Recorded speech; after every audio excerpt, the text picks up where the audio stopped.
अब मुझे तो थ्योरी में बड़ी दिक्कत है। ये 4 चैप्टर एफएम के घोट के पी लो, 25 नंबर के आने ही आने। एसएम में कितने आ गए? 50। एफएम में कितने आ गए? 25 हो गए कितने? 75। क्यों पास हो गए? क्या ये फर्स्ट अटेम्प्ट में नहीं हो सकते थे? क्या ये सेकंड में नहीं हो सकते थे?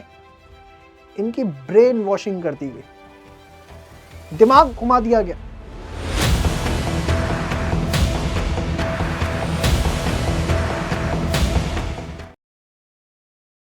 एफएम एसएम की ले रहा हूं भाई। एफएम एसएम के में एसएम तो 100% करना है, कुछ भी नहीं छोड़ सकते इसमें। आप एकदम 100 घोट के पीछो, घोट के सब। मुझे तो थ्योरी में बड़ी दिक्कत है। दिक्कत थ्योरी में नहीं है, दिक्कत ये है कि आप राइटिंग नहीं करते। आप राइटिंग करोगे पूरे नंबर आएंगे, घबराओ मत। उसके बाद सब एफएम में क्या करें? एफएम के अंदर आपको बहुत लिमिटेड चैप्टर करने की जरूरत है। एक तो आपके पास चैप्टर है सोर्सेज ऑफ फाइनेंस। साहब ये कौन सा चैप्टर है? मॉड्यूल खोलो निकम्मो, कभी खोल के देखा है उसको? टीचर ने बोल दिया होगा कि बेटा इसको साइड रख देना, क्योंकि अगर गलती से तुमने उसे खोल लिया तो फिर टीचर से पूछ लोगे ये 2000 रुपये का मॉड्यूल तुमने आईसीआई से कॉपी करके बेचा है हमें। कैपिटल स्ट्रक्चर और लिवरेज, ये 4 चैप्टर एफएम के घोट के पी लो, 25 नंबर के आने ही आने। मैं सर कैपिटल बजटिंग नहीं करना, वर्किंग कैपिटल नहीं करना, मैं तो कह रहा हूं मत करो, इतना कर लो बस।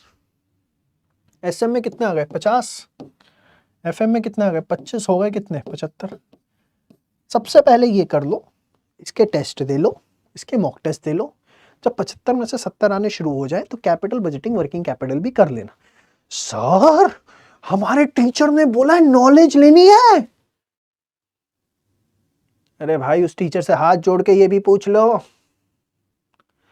कि भाई इस नॉलेज का क्या करूं जिससे मार्कशीट में पास लिखा हुआ ना आए। ले लूंगा नॉलेज, बहुत अच्छे से ले लूंगा। एग्जाम पास हो जाए, एग्जाम दे दूं मई में भी, 2 महीने का ब्रेक होगा, खूब नॉलेज बटोरेंगे, जो जो नहीं किया वो सब ले लेंगे। आप समझ गए मेरी बात?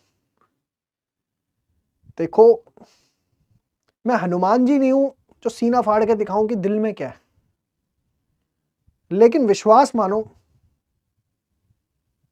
सिर्फ और सिर्फ आपका भला, इससे ज्यादा कुछ नहीं सोचते। और जो बेइंतहा प्यार मिला है ना आपका, बेइंतहा, सोच भी नहीं सकता, बेइंतहा प्यार।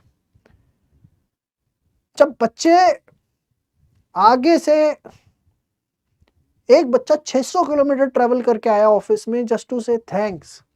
सर 3 अटेम्प्ट लग गए थे, होप खो दी थी, आपसे जुड़ा, पास हो गया। और क्यों हो रहे हैं? 242 बच्चे, मैं आपको बताया, ये वो बच्चे हैं 242 इस बार जो पास हुए जिनके कम से कम 2 अटेम्प्ट लग चुके थे। 70,000 80,000 लाख रुपए, 1.5 लाख रुपए की फीस दे चुके थे। फिर ग्रूमिंग आए, सोचा चलो ग्रूमिंग को एक चांस दे देते हैं, पास हो गए। पास हो गए। कहां से आए ये बच्चे? क्यों पास हो गए? क्या ये फर्स्ट अटेम्प्ट में नहीं हो सकते थे? क्या ये सेकंड में नहीं हो सकते थे? इनकी ब्रेन वॉशिंग कर दी गई, दिमाग घुमा दिया गया। बड़े टीचर से नहीं बढ़ोगे तो तुम्हारा डमरू कल्याण नहीं होगा। डमरू कल्याण एक वर्ड क्या होता है सर? डमरू कल्याण मतलब फर्स्ट अटेम्प्ट, पढ़ लिए, फेल हो गए। भाई तुम एक सिंपल सा लॉजिक लगाओ ना, सिंपल सा। हिंदुस्तान का मैक्सिमम बच्चा बड़े टीचर से पढ़ता है, और उससे पढ़ के अगर सब पास हो रहे होते तो 10% रिजल्ट क्यों आता? बस खत्म। इतना दिमाग है या वो भी खत्म हो गया तुम्हारे अंदर? और हो गया तो फिर सीए छोड़ दो। समझो मेरी बात। आपको कोई भी ताकत पास होने से नहीं रोक सकती, आपका जन्मसिद्ध अधिकार है। क्या है सीए के एग्जाम्स में? अगर आपने कंसिस्टेंसी के साथ जो कहा जा रहा है वो किया, जो बता रहा हूं इतना किया, परफेक्ट प्रैक्टिस का एक एक क्वेश्चन किया, मॉक टेस्ट दिए, बस खत्म। उसका टाइम बचेगा बाकी कर लेंगे, खत्म कहानी। समझ गया मेरी बात? तो एडवांस अकाउंट्स हो गया, मैंने आपको ऑडिट की स्ट्रैटेजी बता दी, लॉ की बता दी, एफएमएसएम की बता दी, वो देख सकते हैं, ठीक है। और देखो इसी के लिए सिर्फ इतना कोर्स बहुत अच्छे से कराने के लिए, जिसमें आपके सारे कॉन्सेप्ट्स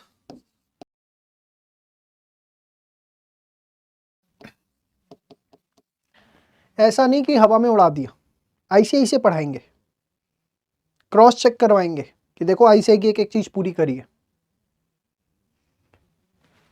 उसी में आपको PP के क्वेश्चंस करवाएंगे, टेस्ट लेंगे और मॉक टेस्ट लेंगे। ये सब चीजें, ये सब चीजों के लिए हमने लॉन्च किया है क्या, बैच 75। बाकी देखो, जो मैं बताना चाहता था वो मैंने बता दिया। कोशिश पूरी करी है कि आप लोगों को बेस्ट गाइड करूं, और मेरा मकसद भी यही रहता है, रास्ता दिखा दिया जाए। चलना ना चलना तो देखो आपके हाथ में। बाकी आप, कोई बच्चा मेरे से मिलना भी चाहता है तो मैं अवेलेबल हूँ ऑफिस के अंदर। आप टाइम लेकर के मेरी टीम से मेरे से मिलने भी आ सकते हैं, ठीक है ना, ऐसा कुछ नहीं है। हम संडे संडे मिलने का भी रखते हैं, सैटरडे संडे आप मिलने आ सकते हैं मेरे से, और आप मेरे से डिस्कशन कर सकते हैं, रिस्पेक्टिव ऑफ द फैक्ट आप मेरे स्टूडेंट हैं या नहीं हैं। मुझे इससे फ़र्क नहीं पड़ता कि सिर्फ मेरे बच्चे ही मेरे से आके बात कर सकते हैं। आपको लगता है कि कुछ पर्सनल काउंसलिंग करने से, पर्सनल डिस्कशन से हमारा कुछ और भला हो सकता है, तो most welcome any time in the office. Just drop a message to the team on WhatsApp. आप टाइम फिक्स करके मेरे ऑफिस आ सकते हैं, ठीक है। चलिए, आज के लिए इतने ही, मिलेंगे नेक्स्ट सेशन में। तब तक के लिए बाय बाय, टेक केयर, जय श्री श्याम, जय श्री श्याम।